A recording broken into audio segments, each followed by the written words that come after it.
Well, at the time of this recording, we are just about 2.5 hours away from the kickoff of the MLSisback tournament final. But before I get to watch that game, I am going to quickly do the preview of tomorrow's game between FC Dallas versus Nashville SC. That's going to be kicking off at the same time of the MLSisback tournament final at 8:30 p.m. Eastern, 5:30 p.m. Pacific. And this technically is the first game that the regular season is back ever since the MLSisback tournament is done, and also the regular season was postponed because of this pandemic back in March. Now, I also have finally got a chance to wear this Nashville SC t-shirt, which I actually bought this t-shirt before the tournament and got this on the first day of the MLSisback tournament was kicking off, and I was really hoping Nashville will not get kicked out of this tournament due to the fact that they had multiple players got tested positive for COVID-19, and then they got kicked out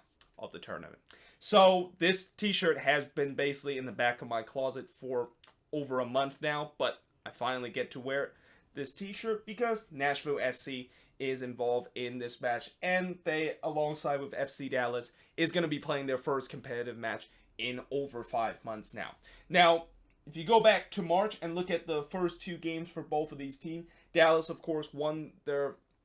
first game and then drew their second game, while Nashville is still searching for their first ever victory in their MLS franchise history. The first thing I want to talk about is that the fans are allowed to attend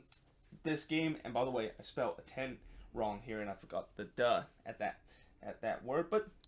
hope you guys don't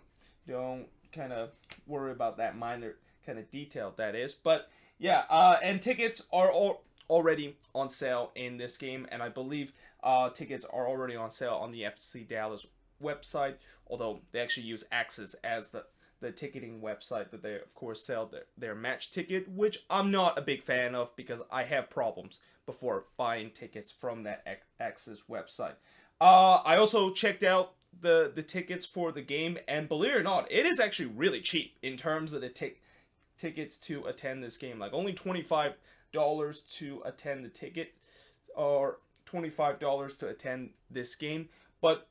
there are a couple things that I noticed in terms of buying tickets for this game. One of the biggest thing I noticed is that you have to buy at least 2 tickets in this game. So if you, like kind of me, always attend MLS game alone, then you're kind of out of luck in terms of this game, and that unless if you want to pay double the price of you attending this game, you're probably not going to be able to attend this game just buying 1 ticket. And I don't understand why exactly you have to buy more than 2 tickets to attend this game. I'm guessing maybe it's because they want to at least make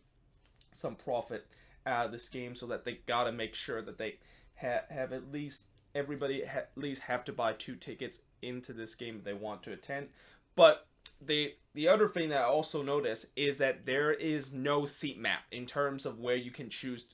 to sit in the stadium. And I guess the reason why that is the case is once you buy the tickets, FC Dallas will basically decide where you exactly is going to sit down, and they will make sure that when fans buy the tickets, they'll make sure fans are going to be sitting in an area where they're going to be socially distanced in terms of other fans. Because I know right now there's a lot of criticism when there's been news about how MLS fans is going to allow to be back in the stands, and that this is actually technically the first game since the season was postponed because of the pandemic that fans are allowed to be back in the stands, that people are not going to be happy about it because there's a lot of risk of those fans getting the COVID-19 virus. But as I said before, this is a trial run, and we'll see whether or not if this of course work out. If this doesn't work out, then yeah, I think Dallas might have some repercussion in that they might think about not allowing their fans to attend games. But as long as if it's safe and that there are not going to be like an outbreak that had happened during this game where a lot of fans got tested positive because they attended this one, I think this could be a good sign, the fact that we are going to see some fans back in the stands. And right now it's really all depends on how each of these teams and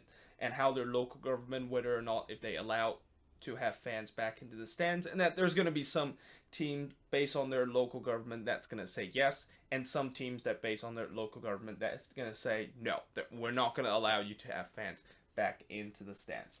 Now Dallas, of course, as I mentioned, they of course won their first match, and it was a 2-0 win against Philly, while they drew 2-2 against Montreal at home in a game that they probably should have lost if they didn't have those two late heroic goals in that one. Then for Nashville, they of course lost 2-1 against Atlanta at home, and then they lost that gritty 1-0 performance against Portland away. And this is the first ever meeting between both of these teams. Now, in terms of the stat chart, Nashville actually haven't even put their stat chart in their team website, so I had to kind of go a little bit digging in terms of actually finding some stats of Nashville throughout the first 2 games of the season. But I kind of also understand why the team haven't put the stats, because the only relevant stats for Nashville in terms of both the goal and assist is that the only goal scored for Nashville in their short MLS history is Walker Zimmerman scoring the first goal in that game between them and Atlanta United. Otherwise, for FC Dallas, there's only 3 guys that have scored in the first 2 games, and that, of course, is the Cobras, Zdenek Odransik with 2 goals, Paxi Palmico with 1, and Papi P, who, of course, scored that equalizer against Montreal to salvage a point for Dallas, also scored 1 goal in this season. Now, in terms of the assist stats, I was kind of surprised I was able to fill out the top 5 assist stats for FC Dallas, or even fill out the top 5 in terms of any of this assist, because we only played 2 games, and I definitely didn't expect to fill out the top 5 in terms of the goals and assists chart. But here for Dallas, they actually have 5 players that have got assists so far this season, and those 5 players are Jesus Ferreira, Tessman, Cannon, the Cobra, and Santos, all with 1 assist to their names. And for Nashville, as I said, they haven't registered an assist in their short MLS history, and that the goal that Walker Zimmerman scored was unassisted. So, yeah, talking about this match, and overall, I have no idea what's going to happen in this match. And notice how I didn't put a prediction box like I usually do when I do kind of a preview video, because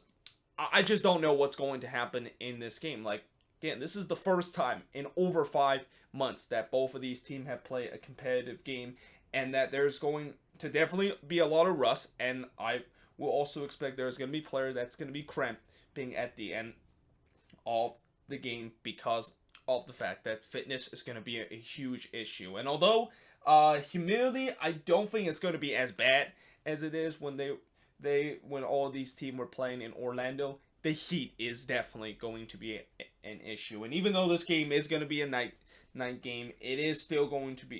be a cases where the heat is going to be an issue. And anyone that, of course, that live in Texas or live in Dallas know that the heat does not go away during the nighttime in the hot Texas summer. The other thing that I also want to mention is that I also expect this game to kind of be something similar to what we saw in that Inter Miami versus Orlando City game back in the first game of the MLSisback tournament. I mean,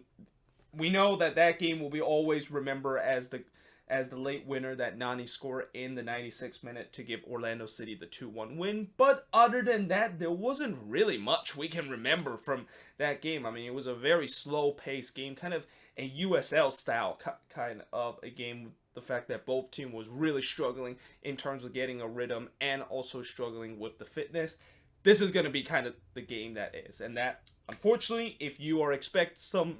crazy action and expect some goals that is going to be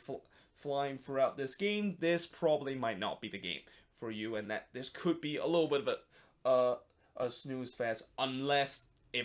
if this game is going to go full MLS and just have some crazy kind of action that has happened that both of these teams are going to produce. But